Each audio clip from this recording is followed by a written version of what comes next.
24।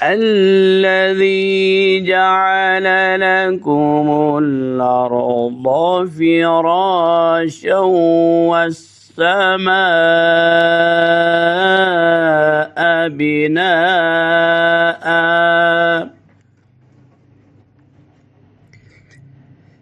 وأنزل من السماء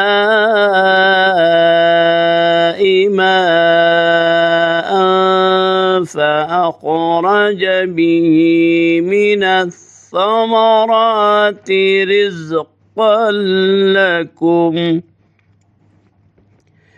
فلا تجعلوا لله أندادا وأنتم تعلمون.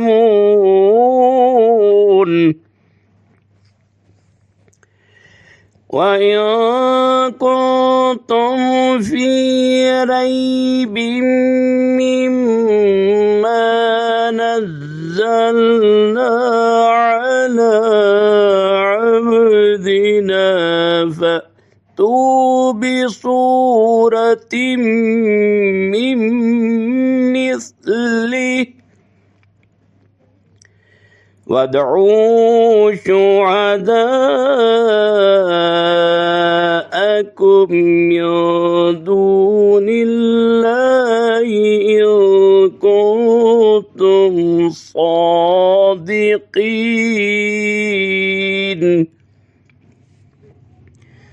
فإن لم تفعلوا ولن تفعلوا فاتقوا النار التي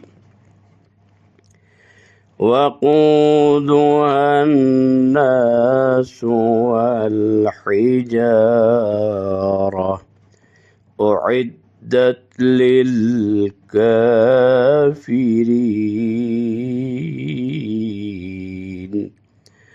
صدق الله العلي العظيم.